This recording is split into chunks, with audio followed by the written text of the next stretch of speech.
Whew, man, look, we were talking about a German automaker earlier in this podcast, and about some things that are coming to reality here. We first spoke of this many months ago over on our YouTube channel, youtube.com/Parts Counter Guru. Make sure you head on over there and subscribe to that thing for us so we can keep growing.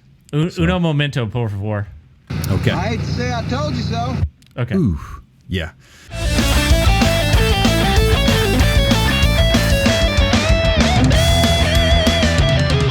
So, you like subscriptions, Keith?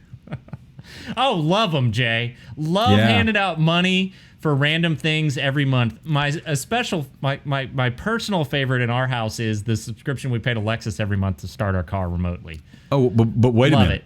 Car but if you go and subscriptions you buy a Nissan Frontier, you get the remote start. You don't have to pay for it. I'm just saying. Ooh. Okay. Well, anyway, yeah, love them. To Love that, them. To that end. Can't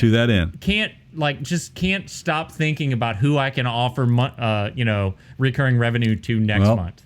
BMW said they were going to do it, and here you go. They have. BMW heated seat subscriptions are a real thing, and it will cost you $18 a month, man. What you talking about? Yep, that's right. Your creature comforts, your heated seats, your heated steering wheel, your connectivity, all of these things are going to cost you money extra on top of what the base vehicle cost is. And we're not talking about adding it as an option. It will cost you to add it as an option, but it is a software over-the-air update. Yeah, so is how they're going to be pushing these things. Cheaper to build them that way. You just build them with everything in it. This isn't anything new. Car manufacturers have been doing this for years and years and years. I've got a 1999 Ford 3/4 ton pickup.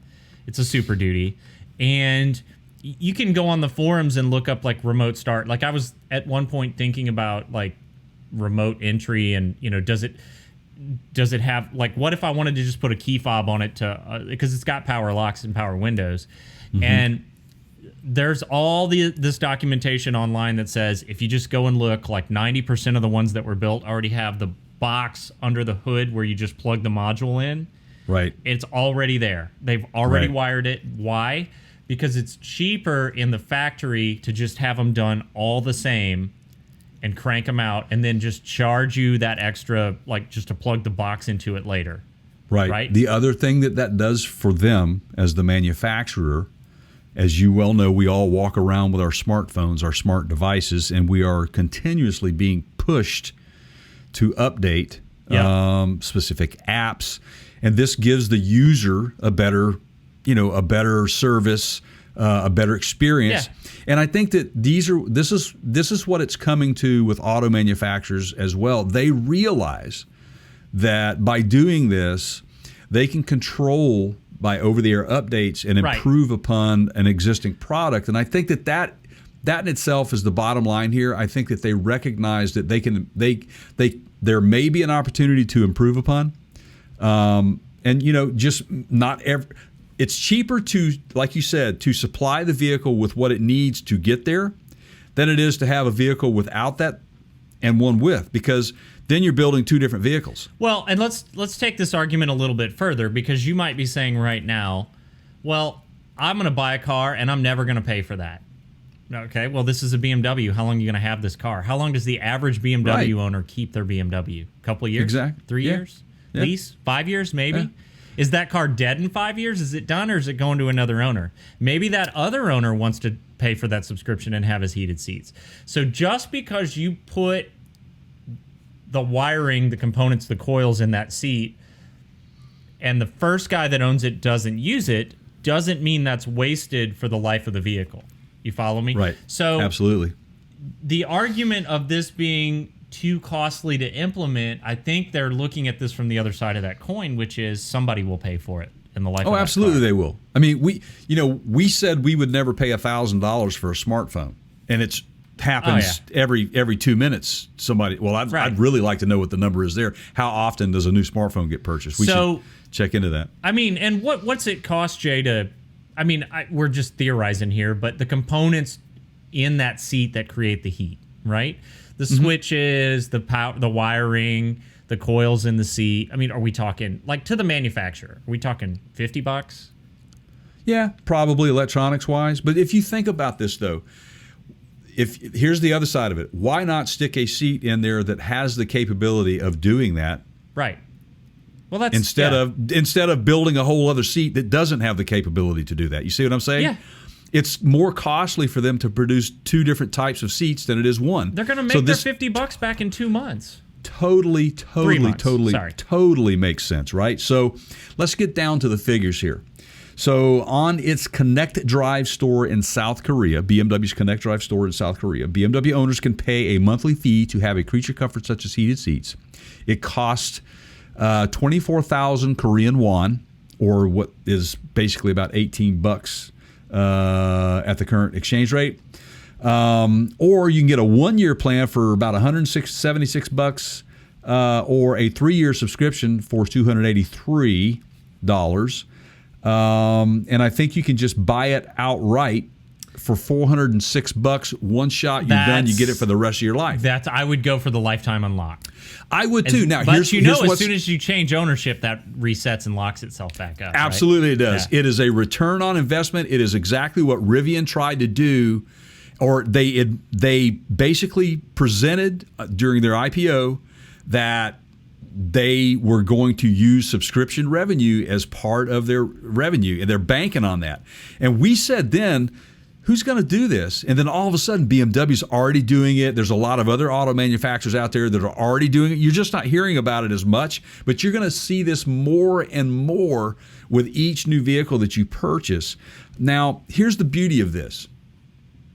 You can do this anytime. It's an over-the-air software update. So for right now, let's say you can't afford that, for all these creature comforts, heated seats, steering wheel, Apple CarPlay, all these different things that at the end of the day, it's going to tack on, say you want to buy it outright, cost you an additional, say, $4,000 in options, right?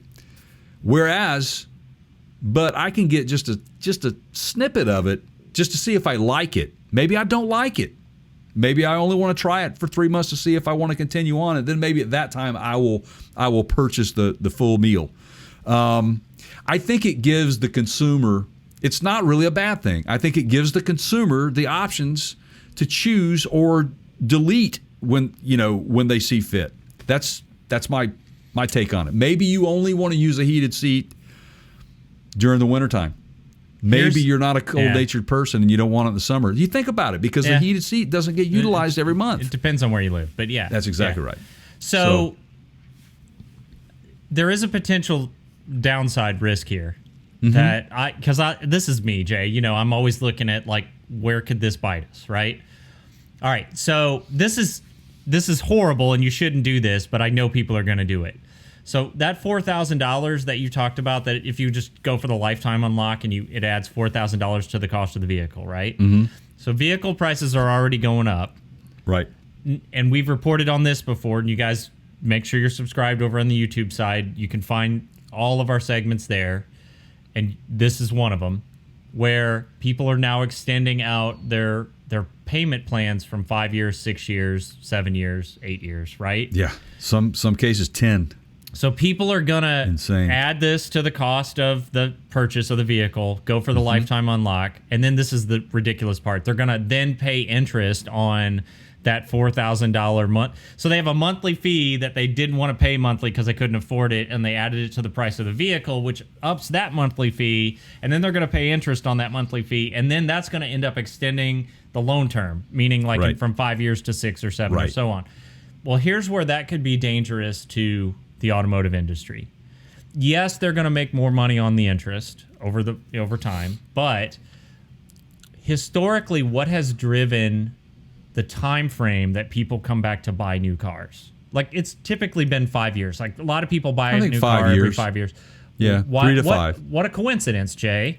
Right. 5 years happens to be the standard term for most auto loans historically, right? That's right. At least in the past 20 years, right? Right. Yeah, what a real coincidence. People get them paid off, and then they decide to go buy a new one. Mm-hmm. Well, if it's going to take people longer to pay off their automobile, then I see the potential that BMW is not going to sell as many cars every year because people are going to keep their BMW longer, and now it's going to be a new car every 7 years, right? So what do you do? And that could hurt their sales line, right? That's right. Yeah. So it's kind of a balancing act. They've got to figure out where that sweet spot is. Where can we get a return on the investment? Where can we get a return here? What do we get? Yep. And this is how you do it. Now, let's get.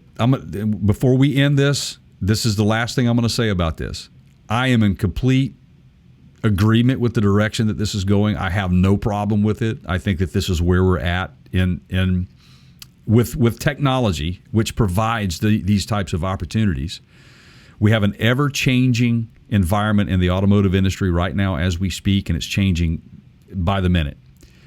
When you have a big player in this industry, a new car manufacturer like Stellantis, come out and says that they estimate that it will make a whopping $23 billion a year by the end of this decade on subscriptions. That is huge, man. That is amazing. So when you're looking at bottom lines, just as Keith just said, the normal rate of exchange of a vehicle from old to new is changing.